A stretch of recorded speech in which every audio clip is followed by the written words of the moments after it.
തുടർന്നുള്ള സമയത്തെ ദൈവവചന ധ്യാനത്തിന് ആധാരമായിരിക്കേണ്ടതിന് സങ്കീർത്തനങ്ങൾ 108 8 വാക്യം വായിച്ചു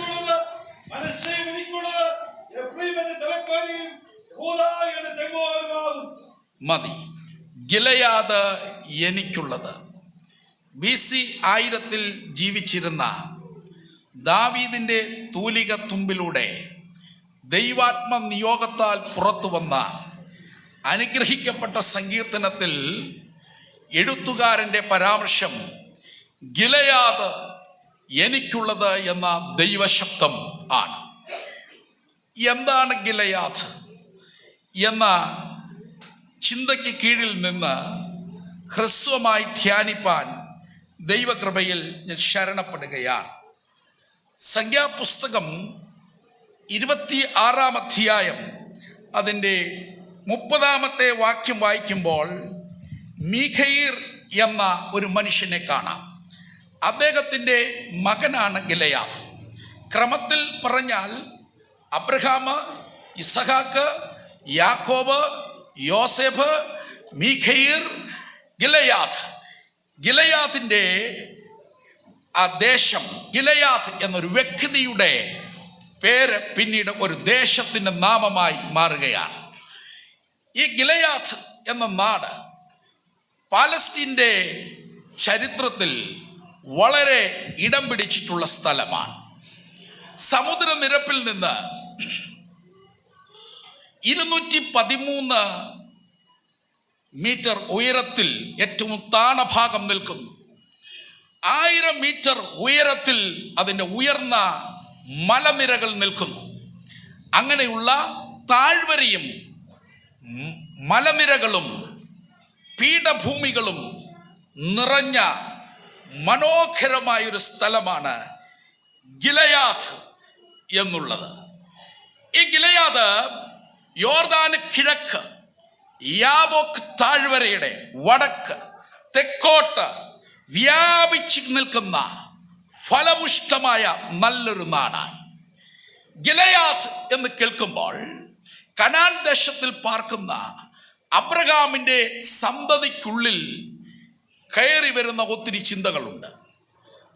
അത് തിരുവെഴുത്തിൽ വിവിധ ഭാഗങ്ങളിൽ പരാമർശിച്ചിരിക്കുന്നത് കാണാൻ പറ്റും. പ്രാചീന ഇസ്രയേലിൻ്റെ മെഡിക്കൽ കോളേജ് ഉണ്ടായിരുന്ന സ്ഥലമാണ് ഗിലെയാദ്. അതിന് വേദപുസ്തകത്തിൽ തെളിവുണ്ട്. അടുത്തത് അവിടെ ആണ് അവരുടെ ഫാർമസികൾ ഉണ്ടായിരുന്നത്. മരുന്ന് ലഭ്യമാകുന്ന അവിടെ നിന്നായിരുന്നു. മാത്രമല്ല, ഈ ഗിലെയാദിൽ നിന്ന് അടുത്ത പ്രത്യേകത, ഈ ഗിലെയാദിൽ മരുന്ന് നിർമ്മാണശാലകൾ ഉണ്ടായിരുന്നു. ഇതിനൊക്കെയുള്ള തെളിവ് എവിടുന്ന ഉപദേശി എന്ന ചോദ്യം വരും. പുസ്തകത്തിലെ 1-2 വാക്യങ്ങൾ ആ ചോദ്യത്തിന് ഉത്തരമായി ഇരിക്കട്ടെ. ആദ്യം എടുക്കാം ഇരമ്യ പ്രവചനം, അതിൻ്റെ 46 അധ്യായം അതിൻ്റെ 11 വാക്യം ഒന്ന് വായിച്ചാൽ.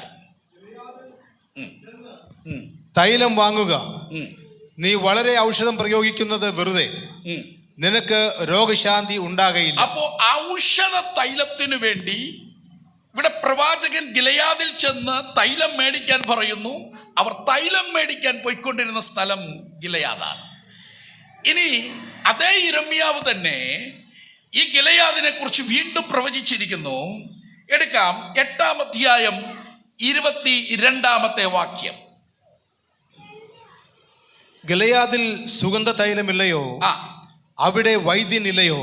അപ്പോൾ അവിടെ ഔഷധ തൈലമുണ്ട്, അവിടെ സുഗന്ധ തൈലമുണ്ട്. അടുത്തത് അവിടെ വൈദ്യനില്ലയോ? എന്റെ ജനത്തിൻ പുത്രിക്ക് രോഗശമനം. അവരുടെ ഡോക്ടേഴ്സ് എല്ലാം ഉണ്ടായിരുന്നത് ഈ ഗിലെയാദിലാണ്. ഈ ഗിലെയാദിന്റെ പ്രത്യേകത, ഗിലെയാദിൽ വിസ്തരിച്ച് പറയേണ്ടത് ഞാൻ ചുരുക്കി പറയുന്നു. വചനം അറിയുന്ന അനുഗ്രഹിക്കപ്പെട്ട ദൈവമക്കളാണ് എൻ്റെ മുൻപിലുള്ളത്. സംഖ്യാപുസ്തകം 32:1 മുതൽ വായിക്കുമ്പോൾ അവിടെ നിരവധി ആടുമാടുകൾ ഉണ്ടായിരുന്നു. ഗോപാലനം ഗോപാലകർ, അജപാലനം അജപാലകർ ഒക്കെ ഉണ്ടായിരുന്ന മനോഹരമായ നാട്. കൂട്ടം കൂട്ടമായി ആടുകൾ മേയുന്ന പച്ചപ്പുൽമേട്. ശ്രദ്ധിച്ച്, എത്ര പ്രകൃതി രമണീയമാണ്. ഹരിതപൂരിതമായ അന്തരീക്ഷം ഒന്ന് കണ്ടേ, ആ നാടിന്റെ സൗന്ദര്യം ഒന്ന് ഗ്രഹിപ്പീൻ. നോക്കണമേ, ഈ നാട്ടിൽ ധാരാളം ആട് മാടുകൾ മൃഗങ്ങൾ മേയുമായിരുന്നു. അങ്ങനെ മനോഹരമായ മെച്ചിൽപ്പുറമാണ് ഈ ഗിലെയാദ് എന്ന സ്ഥലം. ഇസ്രായേൽ മക്കളിലെ രൂബേൻ, ഗാദ്, മനശ്ശയുടെ പാതി ഗോത്രം എന്നീ ഗോത്രങ്ങൾ പിന്നീട് പാർത്തിരുന്ന അവകാശ ഭൂമിയിൽ കയറിയ ശേഷം പാർത്തിരുന്ന നാടാണ് ഈ ഗിലെയാദ് എന്നുള്ളത്. ഈ ഗിലെയാദിൽ വൈദ്യനുണ്ട്, ഗിലെയാദിൽ സുഗന്ധ തൈലമുണ്ട്, ഗിലെയാദിൽ ഔഷധ തൈലമുണ്ട്. ഏതൊരാൾക്കും ഒരു രോഗം വന്നാൽ അവർ ഈ ഗിലെയാദിലേക്കാണ് അവർ നടന്ന് നീങ്ങുക. അഥവാ അന്നത്തെ കാലമല്ലേ, ചില കാലങ്ങൾക്ക് മുമ്പൊക്കെ നമ്മൾ രോഗം വന്നാൽ വൈദ്യന്മാരെ ആശ്രയിക്കുമായിരുന്നു. വൈദ്യന്റെ അരികിലേക്ക് ഒരു കുപ്പിയുമായി പോകുന്ന കാലം ഒരു 50 വർഷത്തിന് മുൻപിൽ ഈ കേരളത്തിൽ ധാരാളമായിട്ടുണ്ട്. ഗിലെയാദ് എന്ന് കേൾക്കുമ്പോൾ അവരുടെ സൗഖ്യം വരുന്ന സ്ഥലമാണ്. ആമേൻ. സംഖ്യാപുസ്തകം അതിൻ്റെ 32, 26 മുതലുള്ള വാക്യങ്ങളൊക്കെ വായിക്കുമ്പോൾ ഭാര്യമാരും മക്കളെയൊക്കെ ഇവിടെയാക്കി യുദ്ധത്തിനൊക്കെ പോയത് ചരിത്രം ഇസ്രായേലിലുണ്ട്. അതുകൊണ്ട് ഭാര്യമാരെയും മക്കളെയും അവിടെയാക്കിയിട്ട് അവർ യുദ്ധത്തിന് പോയെന്ന കാര്യം, യുദ്ധത്തിനാ പോകുന്നത്, വെട്ടുകൊള്ളാൻ സാധ്യതയുണ്ട്. വെട്ടുകൊണ്ടാൽ, മുറിവേറ്റാൽ, കുന്തത്താൽ മുറിവേറ്റാൽ, അമ്പിനാൽ മുറിവേറ്റാൽ, മുറിവേറ്റവരെ മുഴുവനും കൊണ്ടുവന്ന് പൊറുപ്പിച്ചെടുക്കുന്ന ഇടമാണ് ഗിലെയാദ്. സ്തോത്രം. അതുകൊണ്ട് ഗിലെയാദ് എന്ന് കേൾക്കുമ്പോൾ തന്നെ അവരുടെ ഹൃദയത്തിനകത്ത് ആശ്വാസമാണ്. സ്തോത്രം. ഇന്ന് ആളുകൾ ഒരു സ്ഥലത്ത് താമസിക്കുമ്പോൾ അവർ പല കാര്യങ്ങൾ നോക്കും. കുഞ്ഞുങ്ങളുടെ വിദ്യാഭ്യാസ സ്ഥാപനങ്ങൾ അടുത്തുണ്ടോ, നല്ല ഹോസ്പിറ്റലുകൾ അടുത്തുണ്ടോ, ഇതൊക്കെ നോക്കിയാണ് ആളുകൾ, ഈ ലോകത്തിലുള്ള മനുഷ്യർ അവരുടെ താമസം ഉറപ്പിക്കാറ്. എന്നാൽ ഇസ്രായേൽ മക്കൾ ഗിലെയാദിലേക്കുള്ള വഴി അവർക്ക് ആശ്വാസത്തിന്റെ വഴിത്താരിയായി അവർ എന്നും കണ്ടിരുന്നു. ഗിലെയാദ് എനിക്കുള്ളതെന്നും, ഈ ഗിലെയാദിൽ വൈദ്യനില്ലയോ എന്നും, ഗിലെയാദിൽ ഔഷധ തൈലമുണ്ട് എന്നും, ഗിലെയാദിൽ സുഗന്ധ തൈലമുണ്ട് എന്നും ഉള്ള ഈ ചിന്തകളെല്ലാം കൂടെ ഒന്ന് ചേർത്തി വെച്ചുകൊണ്ട് ഇന്ന് വിസ്തൃതമായ ചിന്തയ്ക്കകത്ത് നിന്ന് അതിൻ്റെ ഒരു ഭാഗം മാത്രം ധ്യാനിപ്പാൻ കൃപയിൽ ശരണപ്പെടുകയാണ്. ഗിലെയാദിലെ ഔഷധം, ഗിലെയാദിലെ സൗഖ്യം, ഗിലെയാദിലെ വിടുതൽ എന്നൊക്കെ ഗ്രഹിക്കുമ്പം ഈ ഗിലെയാദ് ഇത്ര വലിയ സൗഖ്യത്തോടുള്ള ബന്ധത്തിൽ ആരോഗ്യ രംഗത്ത്, ആതുര സേവക രംഗത്ത് മുൻപോട്ട് കയറി വരാനുള്ള കാരണമെന്ത് എന്നുള്ളതിന് 1-2 നുറുക്കുകൾ മാത്രം പുസ്തകത്തിൽ നിന്ന് എടുത്തുദ്ധരിച്ച് ഇതിൻ്റെ ആത്മീക സത്യങ്ങളിലേക്ക് മാത്രം ഒന്ന് വന്ന് ഈ സന്ദേശത്തിന് കുത്തിടാൻ പോകുകയാണ്. ഉൽപ്പത്തി പുസ്തകം ഒന്ന് എടുക്കാം. ഉൽപ്പത്തി പുസ്തകം അതിൻ്റെ 37-ാം അധ്യായം 25-ാമത്തെ വാക്യം ഒന്ന് നിർത്തി വായിക്കണേ. ഉൽപ്പത്തി പുസ്തകം 37-ാം അധ്യായം 25-ാമത് വേദസൂക്തം വായിച്ചാൽ, അവർ ഭക്ഷണം കഴിപ്പാൻ ഇരുന്നപ്പോൾ തലപൊക്കി നോക്കി, ഗിലെയാദിൽ നിന്ന് സാമ്പ്രാണിയും, ഗിലെയാദിൽ ഉള്ളത് സാമ്പ്രാണിയും സുഗന്ധ പശയും, ഗിലെയാദിൽ സുഗന്ധ പശ, സന്നിനായകവും, സന്നിനായകം. ഈ 3 സാധനങ്ങൾ ഗിലെയാദിൽ നിന്ന് ഒട്ടകപ്പുറത്ത് കയറ്റി. സന്ദർഭം, യോസേപ്പ് പൊട്ടക്കുഴിയിൽ കിടക്കുന്നു. ചേട്ടന്മാർ തൊട്ടടുത്തിരുന്ന് വട്ടം കൂടിയിരുന്ന് പുട്ടടിക്കുന്നു. ആമേൻ. അവരുടെ നോട്ടം തൊട്ടു താഴെയുള്ള വഴിത്താരയിലേക്ക് അവർ നോക്കിക്കൊണ്ടിരിക്കുമ്പോൾ മിഥ്യാന്യരായ അല്ല ഇസ്മയേലിയരായ മിഥ്യാന്യ കച്ചവടക്കാർ ഒട്ടകപ്പുറത്തേക്ക് 3 സാധനങ്ങൾ കയറ്റുന്നു. ഒന്ന് ശ്രദ്ധിക്കണേ. ഒന്നാമത്തത് എന്ത്? സാമ്പ്രാണി. രണ്ടാമത്തത് സുഗന്ധ പശ. മൂന്നാമത്തത് സന്നിനായകവും. സന്നിനായകം. ഒന്ന് സാമ്രാണി. ഗിലെയാദിൽ എന്തൊക്കെ ഉണ്ട് എന്നുള്ളതിൻ്റെ ഒത്തിരി കാര്യങ്ങളുണ്ട്. എന്നാൽ ഒന്ന് രണ്ട് ചിന്തകൾ മാത്രം ചിന്തിക്കുന്നവർക്ക് വെക്കുകയാണ്. സാമ്രാണിയുണ്ട്. അവിടെ ഉള്ള സാമ്രാണി എന്ന് പറയുന്നത് ഇവിടെ നമ്മൾ കാണുന്ന ഏതെങ്കിലും ചില വസ്തുക്കളൊക്കെ ചേർത്ത് കുഴച്ചുണ്ടാക്കിയ സാമ്രാണി തിരിയല്ല. ആമേൻ. വൃക്ഷത്തിൻ്റെ കറ അടർത്തിയെടുത്തുള്ള ഒരു തരം സാമ്രാണി. ഈ കുന്നിരുക്കം പോലെ അങ്ങനെ വൃക്ഷത്തിൽ നിന്ന് എടുക്കുന്ന ആ സാമ്രാണിയാണ്. ആ സാമ്രാണി ഉണ്ടായിരുന്നു. ഈ സാമ്രാണി സുഗന്ധത്തിന് വേണ്ടി ഉപയോഗിച്ചു കൊണ്ടിരുന്നു. ഇനി അടുത്തത് അവിടെ സുഗന്ധി പശ എന്നൊരു പ്രയോഗമുണ്ട്, ഇല്ലേ? സുഗന്ധി പശ, സുഗന്ധപശ. ഈ സുഗന്ധിപ്പശ എന്താണ് എന്നുള്ളത് സംബന്ധമായി സർവസുഗന്ധി എന്നുള്ള ആ മനോഹരമായ ആ പശയാണ്. ആ പശയെക്കുറിച്ച് ആദ്യം കാണുന്ന പഴയ നിയമത്തിൽ 2 സ്ഥലത്താണ് ഈ വാക്ക് ഉള്ളത്. അതിനകത്ത് ഉൽപ്പത്തി പുസ്തകം 37:25 ഇപ്പോൾ വായിച്ചിരിക്കുന്ന വാക്യമാണ്. ശ്രദ്ധിച്ച് കേൾക്കണമേ. ഇലകളാൽ തിങ്ങി നിൽക്കുന്ന കടും പച്ച നിറത്തിൽ നല്ല തിളക്കമുള്ള ഇലകൾ, തമ്മിൽ മുഖത്തോട് മുഖമായി ഉള്ള ഇലകളുള്ള മനോഹരമായ ആമേൻ ഒരു വൃക്ഷത്തിന്റെ ഇലയാണ്. ശ്രദ്ധിക്കുക, നിത്യഹരിതമായ ഇടത്തര വൃക്ഷമാണ് സർവസുഗന്ധി എന്നുള്ളത്.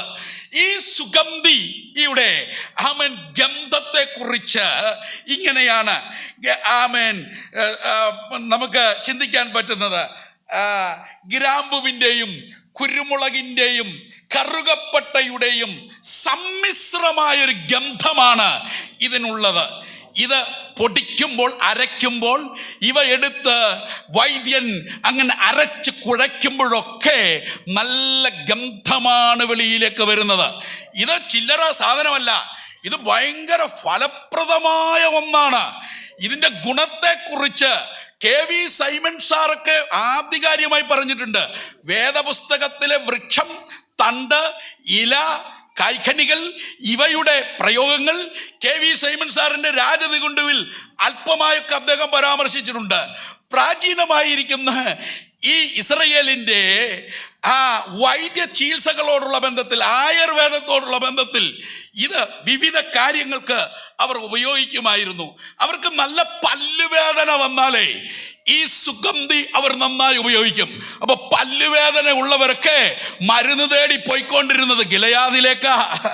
അവർക്ക് ദഹനക്കേടോ വാദമോ, അവർക്ക് വയറുവേദനയോ ഛർദിയോ വയറ്റിളക്കമോ ഉണ്ടായാൽ, അവർക്ക് പനി പിടിച്ചാൽ, ജലദോഷം പിടിച്ചാൽ, ഉയർന്ന രക്തസമ്മർദ്ദം അവർക്കുണ്ടായാൽ, അമിത ഭാരം കുറയ്ക്കാൻ, കഫക്കെട്ട് ഒഴിവാക്കാനൊക്കെ ഇവര് ഓടിപ്പൊക്കൊണ്ടിരുന്നത്. ഈ മർത്യ ശരീരത്തിലെ ഏത് വിഷമതകളും അകറ്റേണ്ടതിന് അവർ നടന്നെടുത്തോണ്ടിരുന്ന സ്ഥലം. ഇസ്രായേലിന് എന്ത് പ്രശ്നം വന്നാലും, ശാരീരിക പ്രശ്നം വന്നാൽ ഗിലെയാദിൽ പോകൂ, അവിടെ വൈദ്യനുണ്ട്. ഗിലെയാദിൽ പോകൂ, അവിടെ മെഡിസിൻ കിട്ടും. ഗിലെയാദിൽ പോകൂ എന്നുള്ളത് തന്നെയാണ് അവർ പറയാറ്. അപ്പൊ സുഗന്ധി പശ അത് ചെറിയ ഒന്നല്ല, അവരുടെ ആരോഗ്യത്തിന് അവർ ഉപയോഗിച്ചുകൊണ്ടിരുന്ന ഒന്നാണ്. ഇനി മാത്രമല്ല ആമേൻ, അടുത്തത് സന്നിധായകം. അതെന്താ സാധനം പാസ്റ്ററെ എന്നാണ് പലരും ചോദിക്കുന്നത്. ഇവിടെയുള്ള പലർക്കും നമ്മുടെ ഭാഷയിൽ പറയാം ആമേൻ, ചെന്നിനായകം എന്നുള്ളത് തന്നെയാണ് സന്നിധായകം. ഈ ചെന്നിനായകം എന്താണ്? അത് എന്താന്ന് പലർക്കും അറിയില്ല. ഇത് എന്തൊരു വലിയൊരു വസ്തുവാണ്, എന്തോ ആളുകൾക്ക് ഇഷ്ടമില്ലാത്തതാണ്. ഒരിക്കലെങ്കിൽ നാവി വെച്ചവർ അതിനെ ഇഷ്ടപ്പെടില്ല, അതെടുത്ത് കൂട്ടാനകത്ത് ഇടാറില്ല. സന്നിധായകത്തിൻ്റെ പ്രയോഗം എന്താന്നുള്ളത് ഇവിടെയുള്ള അമ്മമാർക്ക് നന്നായി അറിയാം. അത് നാവിൽ കൊണ്ട് അനുഭവിച്ചവരാണ് പല മിടുക്കന്മാരും മിടുക്കിമാരും. എന്തെന്നുള്ളത് വീട്ടിൽ പോയി ചോദിച്ചാൽ മതി. അല്ല, യോഗാനന്തരം എന്നെ കണ്ടാലും ഞാൻ മറുപടി പറയാം. ഇത് സഭായോഗമാണല്ലോ. ശ്രദ്ധിപ്പിൻ പ്രിയരെ, സന്നിധായകം ചെറിയ ഒന്നല്ല. അത് എങ്ങനെ ഉണ്ടാക്കുന്നേ? കറ്റാർ വാഴ എന്ന് നമ്മൾ വിളിക്കുന്ന, അല്ലേ, അതിനെന്താ നമ്മൾ പറയുന്നേ? ആലുവേര അല്ലേ, അതിൻ്റെ ആ മുകളിലത്തെ ആ തൊലി ഇങ്ങോട്ട് മാറ്റി അതിൻ്റെ ഉള്ളിലെ ആ ജെല്ലി ഇങ്ങനെ സ്പൂണ് കൊണ്ടോ വല്ലോ ഇങ്ങനെ ഇങ്ങനെ അടർത്തിയെടുത്ത് ചൂടാക്കി വെച്ചിരിക്കുന്ന ഇരുമ്പ് ചട്ടിക്കകത്ത് സൂര്യപാതകത്തിൽ അതങ്ങോട്ട് ഉരുക്കി ഉരുക്കി ഉരുക്കി ഉരുക്കിയെടുക്കുമ്പോൾ അതിൻ്റെ അവസാന സത്താണ് എന്ത്? ചെന്നിനായകം. അപ്പോൾ ഇന്നത്തെ യോഗത്തിന് വന്നുകൊണ്ട് ഒരു കാര്യമെങ്കിലും പിടുത്തം കിട്ടിയോ? അത് ആളുകൾക്ക് അത്ര ഇഷ്ടമല്ല. ഈ ചെന്നിനായകം എന്ന് പറയുന്നത് ആയുർവേദം പഠിപ്പിക്കുന്നത് 40 വിധ രോഗങ്ങൾക്ക് ഔഷധമായിട്ടുള്ളതാണ് ഈ ആലുവേരയുടെ ഘടകങ്ങൾ എന്നുള്ളതാണ്. ചില പിള്ളേർ, ഇന്നത്തെ പിള്ളേർ ആലുവേരയുടെ ജെല്ലി എടുത്ത് മുഖത്ത് തേച്ചുകൊണ്ട് ഇവള് നടക്കുമ്പോൾ ഇവള് കണ്ടുപിടിച്ചതാണ് ഈ ആലുവേര എന്ന് തോന്നിപ്പോകും. അല്ല, ഈ ആലുവേരയെ കുറിച്ച് നമ്മൾ ജനിക്കുന്നതിന് 3850 വർഷങ്ങൾക്ക് മുമ്പ് എന്ന് വെച്ചാൽ BC 1850, BC 1900 തുടങ്ങിയിരിക്കുന്ന കാലത്തിൽ അന്ന് ഈ ചെന്നിനായകം ഉണ്ടായിരുന്നു. ഒറിജിനൽ ചെന്നിനായകം ഇങ്ങനെയാണ് ഉണ്ടാക്കാൻ പറ്റുക. അതിനെയാണ് സന്നിനായകം എന്ന് പറഞ്ഞിരിക്കുന്നത്. ഇത് വളരെ ഔഷധ ഗുണമുള്ളതാണ്. ഇതിന് നീര് പുറത്തെ നീരും അകത്തെ നീരും വറ്റിക്കാൻ ഇതിന് പറ്റും. ഇത് അകത്തോട്ട് ചെന്നാലും ഗുണവാ, പുറത്തോട്ട് ചെന്നാലും ഗുണവാ. നിർത്തി ഇത് വ്യാഖ്യാനിക്കാനൊക്കെ ഇഷ്ടം, അറിവിന് വേണ്ടി മാത്രം പറഞ്ഞു പോകുകയാണ്. അപ്പോൾ ഈ ചെന്നിനായകം അത് വേദന പെട്ടെന്ന് കുറയ്ക്കുന്ന ഒന്നാണ്. പ്രാചീന വൈദ്യന്മാരൊക്കെ ചെന്നിനായകവും അതുപോലെ കോഴിമുട്ടയുടെ വെള്ളയും തമ്മിൽ നന്നായിട്ട് മിക്സ് ചെയ്തിട്ട് തലവേദന, കാലുവേദന, പെടലി വേദന, ഉളുക്ക്, ചതവ്, നീരുവീഴ്ചൽ, കോച്ചൽ ഇവയൊക്കെ ഉള്ള ആളുകളുടെ ആ വേദനയുള്ള സ്ഥലത്ത് തേച്ച് വെച്ച് കെട്ടി വെക്കും. കുറച്ച് കഴിയുമ്പോൾ ആ വേദന വിട്ടുപോകും എന്ന് ഒരു ആയുർവേദ ഗ്രന്ഥത്തിനുള്ളിൽ ഞാൻ കാണുകയുണ്ടായി. ഇപ്പോഴുള്ള ഈ പുതിയ കണ്ടുപിടുത്തത്തിന് അടിസ്ഥാനത്തിൽ അതിൻ്റെ ഉള്ളിൽ ചില വിഷാംശങ്ങൾ ഉണ്ടെന്നൊക്കെ ഉള്ള പഠിപ്പിക്കലുണ്ട്. അതവിടെ നിൽക്കട്ടെ, ഞാനൊരു പഴയ രീതി അങ്ങ് പറഞ്ഞു എന്ന് മാത്രം. നോക്കണേ, ഇത് വളരെ വളരെ ഗുണവത്തായ ഒന്നാണ്. അപ്പോൾ എന്തിനാണെന്നറിയാവോ ഒരു ഗിലെയാദിലേക്ക് പോകുന്നത്? ധാരാളം ആലുവേര അവിടെ ഉണ്ട്, അവിടെ ധാരാളം കറ്റാർവാഴ ഉണ്ട്. എവിടെ? ഗിലെയാദിൽ. കാരണം ഗിലെയാദിൽ ഈ വൈദ്യന്മാരിങ്ങനെ ഇരിക്കാൻ കാരണം അവിടെ നിരവധി മരുന്ന് ഉൽപാദന കമ്പനികൾ, ഇന്നത്തെ നമ്മുടെ ഭാഷയിൽ പറഞ്ഞാൽ അവിടെ ഉണ്ട്. എവിടെ? ഗിലെയാദിലുണ്ട്. ഏത് രോഗത്തിനുള്ള വൈദ്യവും അവിടെ ലഭിക്കും. ഈ ചെന്നിനായകം അത് നീര് ഒക്കെ പോകാൻ, വേദനയൊക്കെ പോകാൻ, വിരശല്യം മാറാൻ, അങ്ങനെ അവൻ മുഖത്തൊക്കെ ഉള്ള ശരീരത്തിൽ വന്ന പൊള്ളലിൻ്റെ പ്രയാസങ്ങൾ മാറ്റാൻ, ചൊറിച്ചിൽ മാറ്റാൻ ഒക്കെ, ത്വക്ക് സംബന്ധമായ രോഗങ്ങൾ മാറ്റാനൊക്കെ അവർ ഉപയോഗിച്ചിരുന്നു. അതുകൊണ്ട് ഏത് ത്വക്ക് രോഗിയും കുഷ്ഠരോഗിയും സോറിയാസിസ് പിടിച്ചവനും ഒക്കെ നടന്ന് നീങ്ങിക്കൊണ്ടിരുന്നത് എങ്ങോട്ടാണെന്നറിയാവോ? ഗിലെയാദ്. അതാ ഞാൻ പറഞ്ഞത്, ഗിലെയാദ് ഇസ്രായേലിന്റെ മെഡിക്കൽ കോളേജാണ്. ഈ ഗിലെയാദിൽ പ്രവാചകൻ ചോദിക്കുന്നു, ഗിലെയാദിൽ വൈദ്യൻ ഇല്ലയോ? സ്തോത്രം. ഗിലെയാദിൽ വൈദ്യൻ ഇല്ലയോ? എന്താണ് ആ ചോദ്യത്തിന്റെ അർത്ഥം? അതിലേക്ക് ഞാൻ വരാൻ കൃപയിൽ ശരണപ്പെടുകയാണ്. ആ വായിച്ച വാക്യം യിരെമ്യാ പ്രവാചക പുസ്തകത്തിന്റെ 8-ാം അധ്യായം 22-ാമത്തെ വാക്യം ഒരിക്കൽ കൂടെ ഒന്ന് വായിച്ചാലും. വായിച്ചു. സുഗന്ധ തൈലമില്ലയോ? ആ ആ എന്റെ ജനത്തിന്റെ പുത്രിക്ക് രോഗം പിടിച്ചേ, ആ രോഗത്തിന് ശമനം വരുന്നില്ല. ഗിലെയാദ് ഉണ്ടായിട്ടും, ഗിലെയാദിൽ ഇഷ്ടം പോലെ ഫാർമസി ഉണ്ടായിട്ടും ഇല്ല. സ്തോത്രം. ഗിലെയാദിലുള്ള വൃക്ഷങ്ങളുടെയൊക്കെ കണക്കെടുത്ത് നമ്മൾ അതിൻ്റെയൊക്കെ ഫലത്തെക്കുറിച്ചും അതിൻ്റെ ഗുണത്തെക്കുറിച്ചും പഠിച്ചാൽ ഭയങ്കര ആഴമായ പഠനമാണ്. ഒരിക്കലേ ഉൽപ്പത്തി പുസ്തകം 43:11 ഈ ഇസ്രായേലിൻ്റെ അടുക്കൽ, യാക്കോബിൻ്റെ അടുക്കൽ വന്നപ്പം ഈ സാധനങ്ങളെല്ലാം കൂടെ മിസ്രൈമിലേക്ക് കൊണ്ടുപോകാൻ പറഞ്ഞു. മക്കളോട്. അതിനകത്ത് ഒന്ന് രണ്ട് കാര്യം ഇതിലില്ലാത്തതുകൊണ്ട് ഒന്ന് വായിച്ചോ എടുത്തെങ്കിൽ. അപ്പോൾ അവരുടെ അപ്പനായ ഇസ്രായേൽ അവരോട് പറഞ്ഞത്, അങ്ങനെയെങ്കിൽ ഇത് ചെയ്വിൻ, നിങ്ങളുടെ പാത്രങ്ങളിൽ കുറെ സുഗന്ധപ്പശ, കുറെ തേന്, സാമ്പ്രാണി, സന്നിനായകം, ബോടനണ്ടി, ബദാമണ്ടി എന്നിങ്ങനെ ദേശത്തിലെ വിശേഷ വസ്തുക്കളിൽ ചിലതൊക്കെയും കൊണ്ടുപോയി. ഇതൊക്കെ പാത്രത്തിൽ കൊണ്ടുപോകാൻ പറഞ്ഞപ്പോ ഇതൊക്കെ സ്റ്റോക്കാ വീട്ടിൽ. എവിടെ? യാക്കോബിന്റെ വീട്ടിൽ. സ്തോത്രം. ഞാൻ ചിന്തിക്കുണ്ടായി, അതിനകത്ത് നമുക്കിഷ്ടം കൂടുതൽ ഏതായിരിക്കും? പിള്ളേർ പറയും തേനാന്ന്. നോക്കണേ, യാക്കോബിന്റെ വീട്ടിൽ ഇതെല്ലാം സ്റ്റോക്കായിരുന്നു. അപ്പം പണ്ട് ഇതൊക്കെ അവർ കൃത്യമായി ഇസ്രായേൽ സൂക്ഷിച്ചിരുന്നു. അത് പറയാനാണ് ഞാൻ ആ വാക്യം ഒന്ന് എടുപ്പിച്ചത്. ജനത്തിന്റെ പുത്രിക്ക് രോഗം പിടിച്ചു. ഈ രോഗം പരിഹരിക്കാൻ ഗിലെയാദിലെ ഒരു വൈദ്യനെ കൊണ്ട് കഴിയുന്നില്ല. ഗിലെയാദിലെ വൈദ്യന്മാർ നല്ല പഠനമുള്ളവരാണ്. ത്വക്ക് സൗഖ്യമാക്കാൻ, അസ്ഥി സൗഖ്യമാക്കാൻ, ആന്തരിക അവയവങ്ങൾ സൗഖ്യമാക്കാൻ അതിലൊക്കെ നല്ല കഴിവുള്ള അറിയപ്പെട്ട വൈദ്യന്മാരുണ്ട്. എന്നാൽ ജനത്തിൻ പുത്രിയുടെ രോഗം മാറ്റാൻ ഗിലെയാദിലെ ഒരു വൈദ്യം കൊണ്ടും കഴിയുന്നില്ല. ഒരു വൈദ്യന്മാർക്കും കഴിയുന്നില്ല. കാലം മുൻപോട്ട് പോയിട്ടും ആ രോഗം മാറുന്നില്ല. രോഗം എന്താ? യെശയ്യാ പ്രവാചക പുസ്തകം അതിൻ്റെ 1-ാം അധ്യായം 5-6 വാക്യങ്ങളൊന്ന് വായിക്കാം. വായിച്ചു. നിങ്ങളെ അടിച്ചിട്ടെന്ത്? നിങ്ങൾ അധികം പിന്മാറുകയുള്ളൂ. അടുത്തത്, തല മുഴുവനും ദീനവും, ദീനം, ഹൃദയം മുഴുവനും രോഗവും പിടിച്ചിരിക്കുന്നു. ഹൃദയം മുഴുവനും രോഗം. അടുത്തത്, അടിതൊട്ട് മുടിവരെ ഒരു സുഖവുമില്ല. അടിതൊട്ട് മുടിവരെ ഒരു സുഖവുമില്ല. ഉള്ളങ്കാലിന്റെ വെള്ള മുതൽ ഉച്ചിയിൽ ഉയർന്നിൽക്കുന്ന തലമുടി നാരും വരെ ഒരു സുഖവുമില്ല. മുറിവ്, ചതവ്, പഴുത്ത വ്രണം മാത്രമേ ഉള്ളൂ. ഇങ്ങനെ ഇത്രയും വലിയ മെഡിക്കൽ കോളേജ് ഉള്ള നാട്ടിൽ, ഇത്രയും വലിയ സമർത്ഥന്മാരായ വൈദ്യന്മാരും വൈദ്യശാസ്ത്രവും വർദ്ധിച്ച നാട്ടിൽ, അത് യഹൂദന്റെ നോക്കണം. യഹൂദൻ ഇന്നും കണ്ടുപിടുത്തങ്ങളിൽ മുൻപിലാ. അവരെല്ലാം ശാസ്ത്രജ്ഞന്മാരാണ്, അവരിൽ കഴിവുള്ളവരാണ്, കണ്ടുപിടുത്തത്തിൽ അവർ മുൻപിലാ. അന്നേ അവർ ആരോഗ്യ രംഗത്ത് മുൻപിലാ.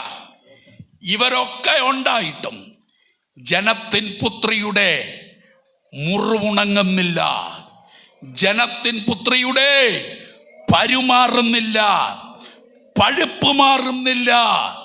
അത് വീണ്ടും വർദ്ധിച്ചുകൊണ്ടിരിക്കുക. ആമേൻ. പ്രവാചകൻ പറഞ്ഞു, ഗിലെയാദിലെ സുഗന്ധ തൈലം അവിടെ ഇല്ലേ? സുഗന്ധ തൈലം. അപ്പോൾ ജനത്തിൻ പുത്രിയുടെ പഴുപ്പ്, ജനത്തിൻ പുത്രിയുടെ രോഗം ദുർഗന്ധം ഭമിക്കത്തക്ക രീതിയിലായി. സ്തോത്രം. എന്നാൽ ആ ദുർഗന്ധം മാറ്റാൻ ആരും കഴിവുള്ളവൻ അവിടെ ഇല്ല. അവിടെ ഇല്ലാതിരിക്കുമ്പോൾ, സ്തോത്രം, പ്രവാചകൻ പറഞ്ഞു, ആമേൻ, ആരുമില്ലയോ എന്ന ചോദ്യത്തിന്, അതാ യഹൂദ ഗോത്രത്തിൽ നിന്ന്, ദാവീദിന്റെ സന്തതിയിൽ നിന്ന്, ആമേൻ, സ്വർഗമഹിമകളെ വെടിഞ്ഞ വൈദ്യന്മാരുടെ വൈദ്യനായ, ആമേൻ, പരമവൈദ്യനായ, ആമേൻ, സ്തോത്രം, സകല രോഗങ്ങളെയും സൗഖ്യമാക്കുന്ന വൈദ്യൻ, ആമേൻ, ഇറങ്ങി വരികയാണ്. സന്തോഷത്തോടെ സ്തോത്രം ചെയ്യാം. എത്ര പേർക്ക് സന്തോഷത്തോടെ ദൈവത്തെ സ്തുതിച്ചാരാധിക്കാൻ പറ്റും? ആ വൈദ്യനാൽ ഉണങ്ങാത്ത മുറിവില്ല, ആ വൈദ്യനാൽ പരിഹരിക്കപ്പെടാത്ത രോഗമില്ല, ആ വൈദ്യനാൽ സൗഖ്യമാകാത്ത രോഗമില്ല.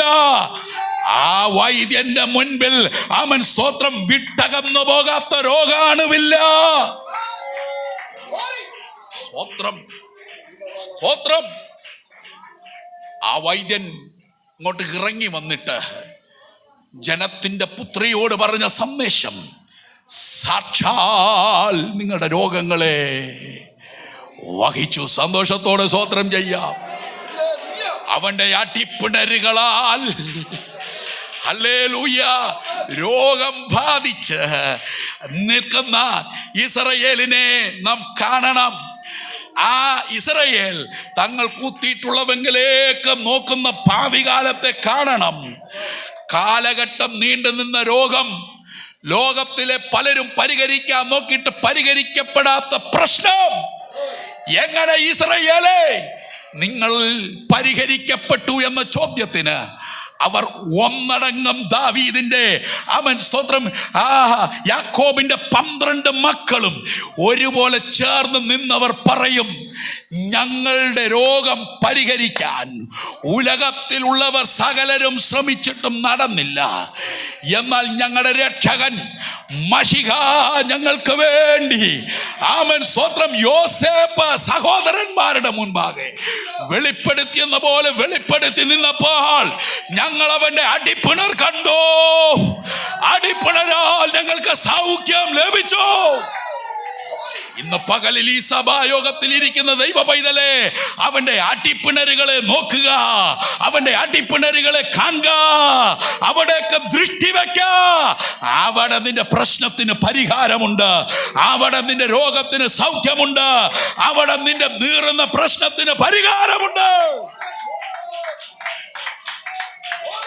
ലാസറിന്റെ വീട്ടിൽ വന്ന യേശു ലാസറിന്റെ കല്ലറക്കരികിലേക്ക് മന്ദം നീങ്ങുമ്പോൾ ഒരു കൊച്ചു വാക്ക് ചെവിയിൽ ഇങ്ങനെ മുഴക്കി. അത് ഇങ്ങനെയാണ്, അവൻ ഗുരു 4 നാളായി നാറ്റം വെച്ചു തുടങ്ങി.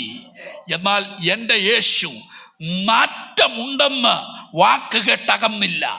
അടുത്തു ചെന്നപ്പോൾ നാറ്റം കണ്ടേക്കാം, അഥവാ നാറ്റം അതിന്റെ ഗന്ധം കിട്ടിയേക്കാം.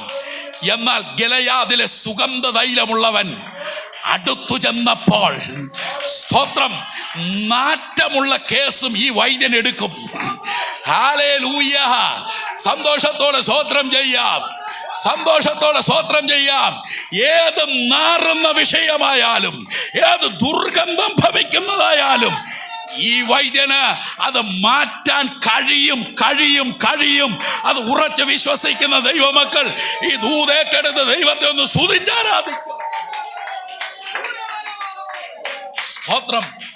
ഏത് ദുർഗന്ധവും അല്ലേ പ്രിയരെ, നമ്മളൊക്കെ ഒരു നാല് ചേറ്റിക്കിടന്നവരല്ലയോ, കുഴഞ്ഞ ചേറ്റിൽ കിടന്നവരല്ലയോ.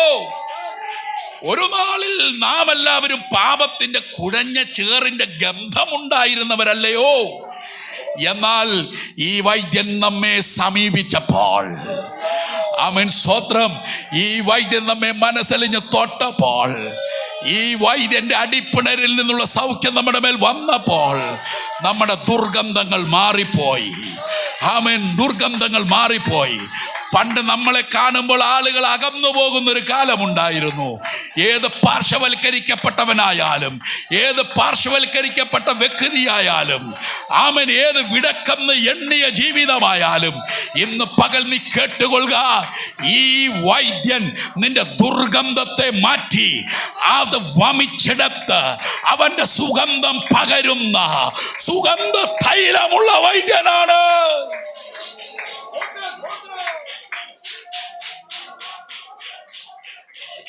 ഗിലെയാദ് അത് എനിക്കുള്ളതാണ്. സ്തോത്രം. യെശയ്യാ പ്രവചനം 1-ാം അധ്യായം അതിൻ്റെ 5-ാം വാക്യവും അതിൻ്റെ 6-ാം വാക്യവുമാണ് ഇവിടെ വായിച്ചത്. ഈ ജനത്തിന്റെ പുത്രിയുടെ പ്രശ്നം എന്താന്ന് ഈ ഭാഗം മറിച്ചു കളയാതെ യിരെമ്യാ പ്രവചനം 8-ാം അധ്യായം 22 വായിച്ചു, 21 വായിച്ചേ. എന്റെ ജനത്തിന്റെ പുത്രിയുടെ മുറിവ് നിമിത്തം ഞാനും മുറിപ്പെട്ട് ദുഃഖിച്ച് നടക്കുന്നു. എന്റെ ജനത്തിന്റെ പുത്രിയുടെ മുറിവ് നിമിത്തം, ദുരിതം നിമിത്തം ഞാനും, എന്റെ ജനത്തിന്റെ പുത്രിയുടെ മുറിവ് നിമിത്തം ഞാനും മുറിപ്പെട്ട് ദുഃഖിച്ച് നടക്കുന്നു. സ്തംഭനം എന്നെ പിടിച്ചിരിക്കുന്നു. ഗിലെയാദിൽ സുഗന്ധ തൈലമില്ലയോ? ജനത്തിന്റെ പുത്രിയുടെ മുറിവ് ആഴത്തിലുള്ള മുറിവാണ്. ഈ മുറിവ് ഏതാ? ഇതവരുടെ രാഷ്ട്രീയ മുറിവ, അവർക്കിടയിൽ സംഭവിച്ച മുറിവ. അവരുടെ ആരുടെയെങ്കിലും അക്ഷരാർത്ഥത്തിൽ ശരീരത്തിലുണ്ടായ മുറിവല്ലത്. ഈ മുറിവ് എപ്പോഴാ വന്നേ? ഈ മുറിവ് വന്നത് ദാവീദിന്റെ മകനായ ശലോമോന്റെ മകനായ രഖബയാമിന്റെ കാലത്താണ്. യൊരോബയാമിന്റെ കാലം വായിച്ചു തുടങ്ങുന്ന സമയത്താണ് ഈ മുറിവ് വന്നത്. ഇങ്ങനൊരു മുറിവ് വരുമെന്ന് പ്രവാചകൻ നേരത്തെ കൂട്ടി പ്രവചിച്ചിരുന്നു. അത് കൃത്യമായി ശലോമോന്റെ കാലത്ത് തന്നെ അതിന്റെ സൂചകമുണ്ടായിരുന്നു. അന്യദേവനെ ആരാധിച്ചപ്പോൾ, പാപത്തെ പാലുട്ടി വളർത്തിയപ്പോൾ, വിശാല മനസ്സുള്ള ശലോമോൻ പാപത്തിനുള്ള അവസരങ്ങൾ കൂടെ പവിത്രമായ നാട്ടിൽ ഒരുക്കിക്കൊടുത്തപ്പോൾ അന്നേ പ്രവാചകൻ പറഞ്ഞിരുന്നു, ആമേൻ, യോസേപ്പ് ഗൃഹത്തിന്റെ കാര്യാദികൾ നോക്കിക്കൊണ്ടിരുന്ന യൊരോബയാമിനോട് പറഞ്ഞിരുന്നു, 10 ഖണ്ഡം 12 ഖണ്ഡമായി അങ്കി നുറുക്കിയിട്ട് 10 ഖണ്ഡം എടുത്തു കൊടുത്തു. 2 എണ്ണം ദാവീദ് ഗൃഹത്തിന് കൊടുത്തു. ഇതിന്റെ കാരണം എന്ത്? പാപം വന്നതാണ്. ആമേൻ. തെക്കേ രാജ്യം വടക്കേ രാജ്യം എന്ന് പറഞ്ഞ് അവർ 2ആയി പിളർന്നതിന്റെ കാരണം എന്ത്? പാപം വന്നതാണ്. ജീവിതത്തിൽ അവരെ തമ്മിൽ ഒന്നിപ്പിക്കില്ലെന്ന് വാദിച്ച് അവർക്കിടയിൽ നിന്നൊരു ശക്തിയുണ്ട്. അതേതാണെന്നറിയാവോ? ഈജിപ്ഷ്യൻ ആരാധന മൂർത്തിയായ കാള. ആ കാള, സ്തോത്രം, ഇവരെ തമ്മിൽ ഒന്നിക്കാൻ അനുവദിച്ചിരുന്നില്ല. ദാനിലും ബഥേലിലുമുള്ള ആരാധന മൂർത്തികൾ അനുവദിച്ചിരുന്നില്ല. ശമരിയിൽ ലേവ്യരല്ലാത്തവരെ പുരോഹിതന്മാരാക്കി നിയമിച്ചു. ഇവർ ഒന്നിച്ചാൽ കാള വെളിപ്പൊണ്ടി വരും. കാളയുടെ നിലനിൽപ്പ് ഇവർ 2ആയി നിൽക്കണം. പണ്ട് ബ്രിട്ടീഷുകാർ ഇന്ത്യയിൽ വന്നപ്പോൾ അവർ ഈ ഭാരതത്തെ വിഭജിക്കാനാണ് ആദ്യം ശ്രമിച്ചത്. ശ്രദ്ധിക്കുക, വെടക്കാക്കി തനിക്കാക്കുന്ന പദ്ധതി അത് ദൈവത്തിൻ്റെതല്ല, അത് കാളയുടേതാ. വല്ല മനസ്സിലായോ? അത് ഈജിപ്ഷ്യൻ കാളയുടേതാ. ഭാര്യയും ഭർത്താവിനെയും 2 തട്ടിൽ നിർത്തുന്ന, കുടുംബത്തിലെ അപ്പനെയും മക്കളെയും 2 തട്ടിൽ നിർത്തുന്ന, സ്തോത്രം, ഒന്നിച്ചു നിൽക്കേണ്ട സഹോദരന്മാരെ 2ഓ 3ഓ ആക്കി നിർത്തുന്ന ആ തത്വം ദൈവികമല്ല, അത് കാളയുടേതാണ്. എപ്പോ അതിൻ്റെ അടുത്തൊക്കെ ചെന്നിട്ടുണ്ടോ അന്നെല്ലാം ഈ കാള കുത്തിയിട്ടുണ്ട്. എന്നാൽ ഈ കാളയെ ആട്ടിപ്പായിക്കാൻ അധികാരമുള്ളവൻ ആര്? സ്തോത്രം, അധികാരമുള്ളവൻ ആര്? അവൻ യേശുവിന്റെ അടിപ്പിണരാൽ, ഒന്നും കൂടെ തെളിച്ച് പറയാം, ക്രൂശിന്റെ വചനത്തിന്റെ അധികാരം ഈ കാളയെ വെളിക്കളഞ്ഞു.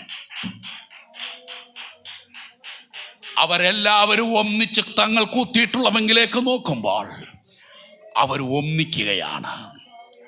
സ്തോത്രം, സ്തോത്രം, സ്തോത്രം, സ്തോത്രം.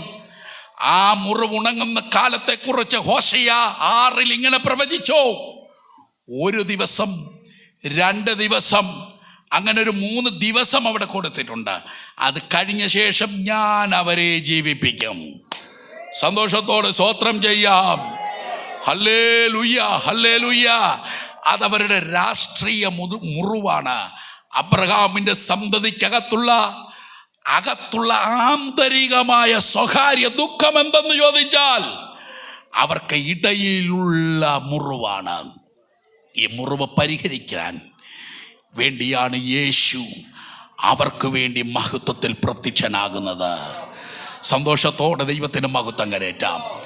അങ്ങനെയെങ്കിൽ ക്രൂശിൻ്റെ വചനത്തിൻ്റെ ശക്തി എവിടെല്ലാം വ്യാപരിക്കപ്പെട്ടിട്ടുണ്ടോ അവിടെ ഭിന്നതകൾ മാറിയിട്ടുണ്ട്.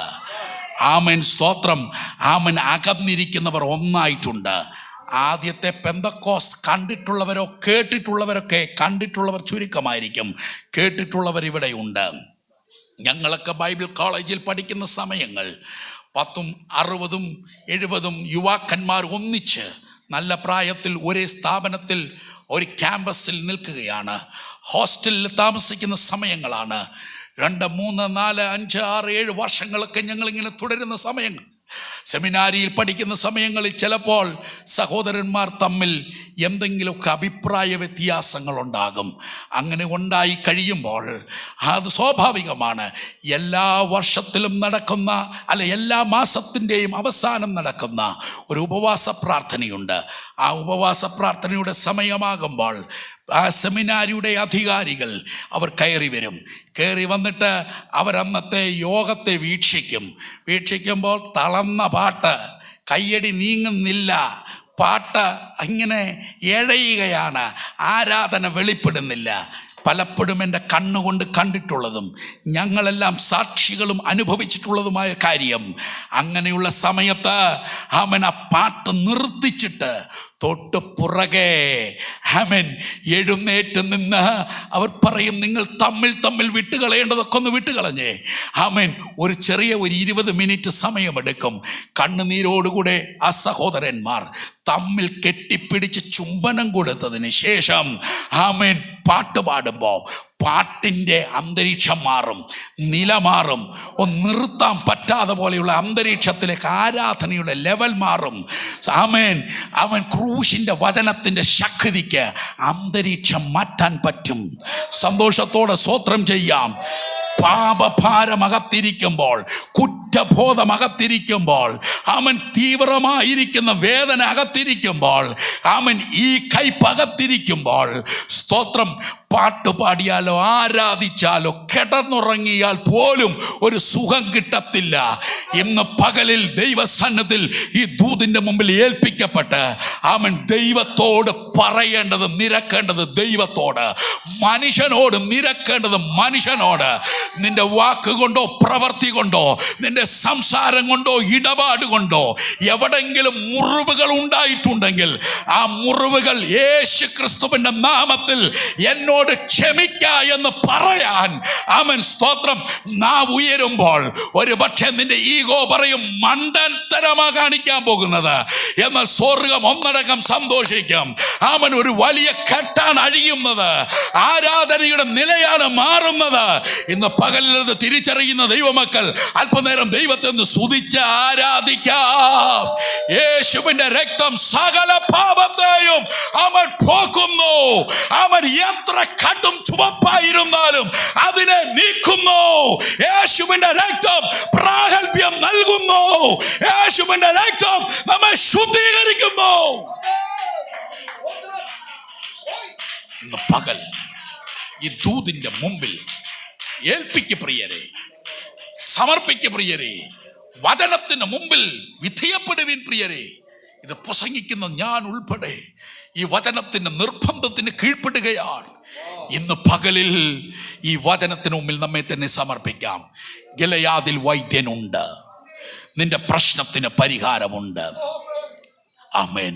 അവന്റെ അടിപ്പിണരാൽ, നമ്മൾ ചേർന്ന് പാടിയില്ലേ, ആ അടിപ്പിണരാൽ നമുക്ക് സൗഖ്യമുണ്ട്. എത്ര പേർക്ക് പറയാൻ പറ്റും? ആടിപ്പിണരാൽ എനിക്ക് സൗഖ്യമുണ്ട്, ആടിപ്പിണരാൽ എനിക്ക് സൗഖ്യമുണ്ട്. ആ ആടിപ്പിണരാലുള്ള സൗഖ്യം ഏറ്റെടുത്ത് ധന്യമായി ക്രിസ്തു ജീവിതം നയിപ്പാൻ കർത്താവ് കൃപ നൽകട്ടെ. ഈ വചനങ്ങളാൽ ദൈവം നമ്മെ അനുഗ്രഹിക്കുമാറാകട്ടെ.